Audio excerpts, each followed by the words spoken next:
Howdy folks, Kindling. You know it, you love it, you're probably mispronouncing the name.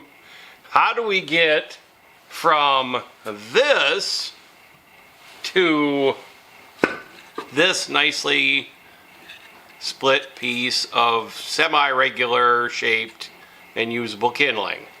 That's what we're going to go over today. I'm doing a review on this is the Fiskars IsoCore 2.5 pound maul, and this is my Estwing 4-pound Fireside Friend. And this primarily because these are still commercially available. We're going to be reviewing these mostly, but I'm also going to show you how to split kindling with an old-timey fro, which is kind of interesting. And I'm going to show you a couple other tools that I have used in the past. Starting with this. This is my Snow and Neely Bangor, Maine, I believe Hudson's Bay pattern hatchet. This thing set me back about $60+, and that was quite a few years ago. And I've used it, and frankly, this is a very well made thing because I've actually used this to split pieces of firewood, you know, this big and bigger in the shop here to make kindling. So really, over and above, should not have done it, asking too much. And one of the reasons it's retired is because the less vibration I put into my old achy hands, the better I feel. So very capable tool, used properly in its proper use, let's say, which is not splitting a big piece of wood like that. Next, we have this, which is, I don't know. Honestly, I don't know if this was a manufactured item.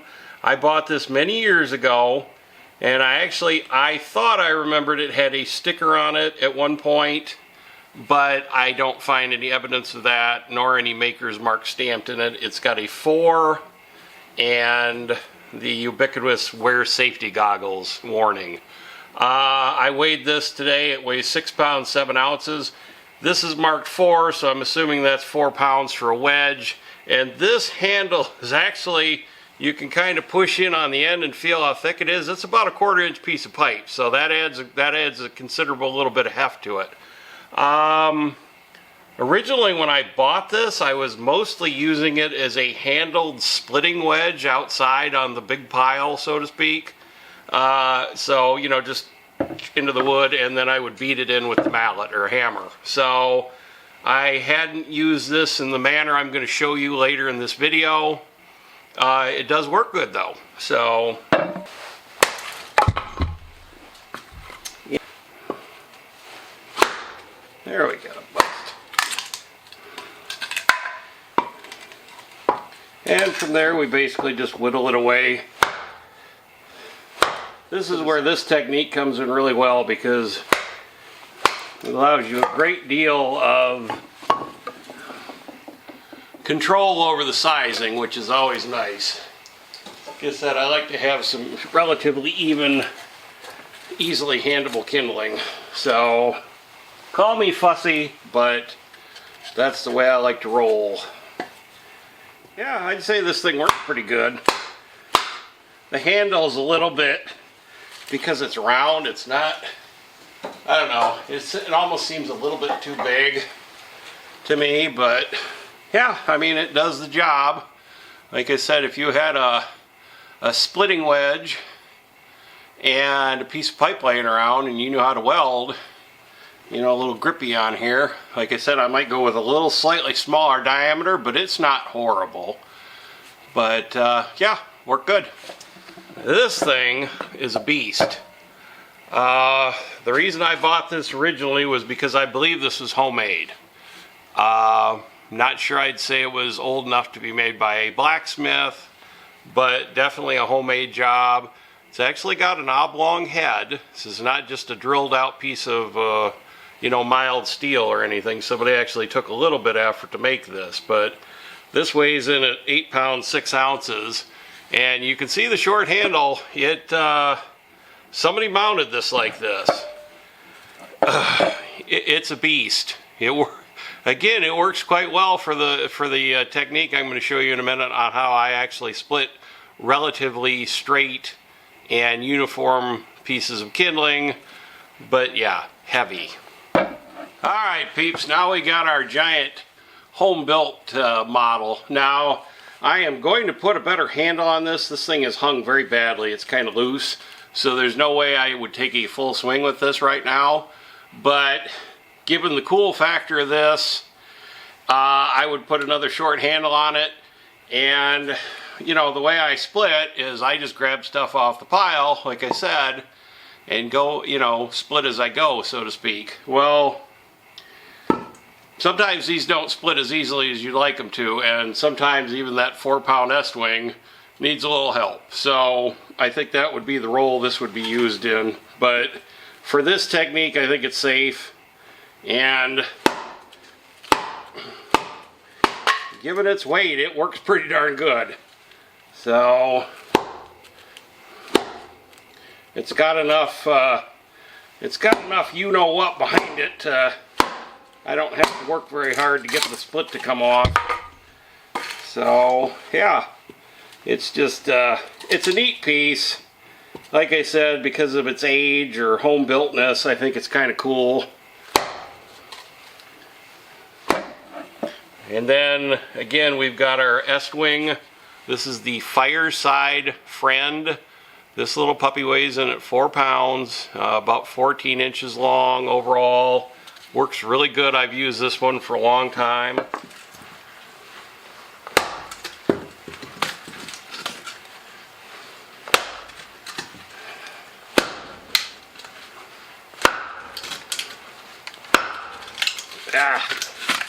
Yep, it's a little big, and it's a little bit on the stringy side too.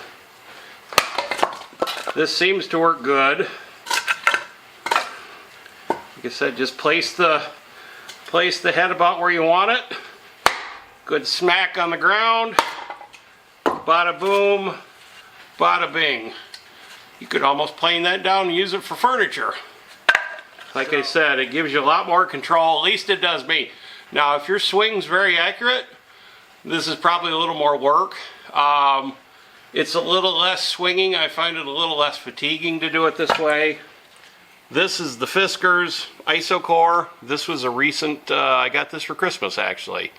And again, we'll go over it a little more in detail. This is also 14 inches long. This measurement is 5.5 inches long.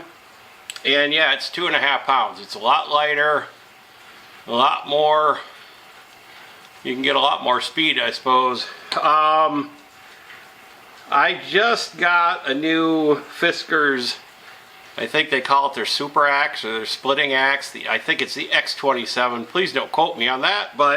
And compared to my old one, I see the new has some of this orange, grippy rubber stuff.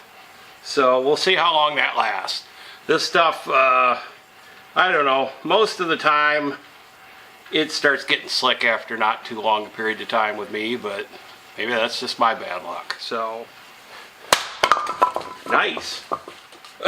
I noticed this when I was using this in the manner I just showed you with Estwing to try to get my even pieces of kindling. This thing would bump, it would jump out. And I think, I don't know if it's because the wedge is shorter and more pronounced, but let's see if it does it again.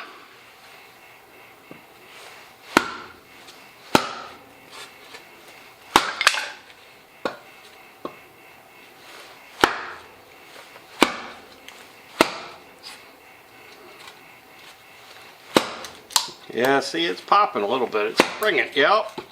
I don't know if you can see it on camera or not. Again, oak is springy, and again, I assume they meant this to be used in more of a full swing manner, but yeah, there we got it. I had to give it an extra good whack, but it will kind of, what's happening is it goes in just a little ways, and the oak springs back, and this has got such a sharp angle, plus the steel's all well, it's still reasonably shiny, so it just shoots it right back out. Not a big deal if you understand that that's a thing that can happen. Anyway, I hope this kind of shows the differences between these two. I can say both of them are very nice products. You know, like the all steel of the Estwing versus the steel and plastic of the Fiskars. This is also a little more expensive. I'll post the links to the Amazon site. But the Estwing is $34.98 currently, and the Fiskars is $51.55. So this is lighter. Probably you get a little more energy in your hit, but or more speed, which would be more energy, but then you lose a little bit because of the less weight. I'm not a physicist though, I'm just an old fart that likes to do wood by his wood stove in the winter. And then, like I said, I'll show you, I'll do a little splitting with the old-timey fro, so stay tuned. Alright folks, what we have here now will be a treat for people that like old stuff, I suppose, but this is a fro. F-R-O-E. I believe this was made by Veritas Woodworking. I'll see if I can track that down for sure. I thought it had a slip of paper in the little sheath that came with it that said thus, but no, I can't find it. But this was primarily used for splitting out white oak for shingles, but I have read more than a few historical accounts of they would set Grandpa up in the corner of the barn with the fro so he could make him a good supply of kindling. And this is probably not the best whacking tool for this. I made this years ago for something much lighter duty. Not even sure what now, but it will suffice. You do not want to strike this with a wood or a metal tool. You want to stay with wood or something soft like that. But basically, the nice thing about this is it's pretty controllable.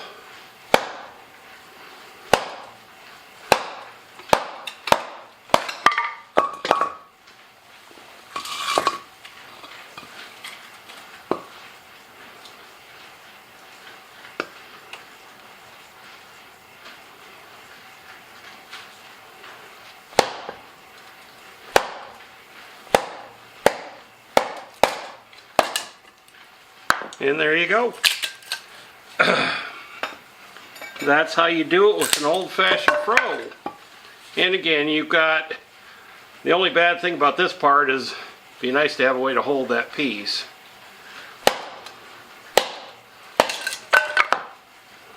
It works quite well, as you can tell, when you're splitting wood with a fro.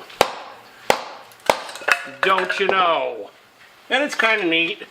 It's a little bit loud. I still honestly prefer my method. But, you know what? By gosh, it works. The old timers knew stuff. Like I said, it works. It's very controllable. So, if you're looking for options on wood splitting, and you're persnickety like I am, and you like even pieces, you might just want to try out a fro. Don't you know? Well folks, I hope you've enjoyed this kindling presentation. Did it kindle your love for kindling? Has it created a burning desire for you to go out and get some of these tools? You know, my final thoughts on the Fiskars versus Estwing. You know, I like that Fiskars. 51 some odd dollars, it works great. Using it in the technique that I showed you, I'm going to give the edge to the Estwing, which also works great, and at $34.98 or whatever is a little cheaper. All metal as opposed to metal and plastic, if that matters to you. You know, again, that the Fiskars blows stuff apart readily. Well, the Estwing does too, and you'll run into pieces. I don't care what you do. It's like you're looking for where the bolts are that are holding it together. I mean, some of this stuff, it's like, nope, You know, many a piece that I've started and whittled 2 or 3 pieces off of and said, well, you're going into the firewood. I'll get a different piece. So, but yeah, it's, you know, it's a fascinating topic, I know. So, I'm glad you stuck it out this long. And again, I hope it's kindled something in your heart. Thank you for watching, folks.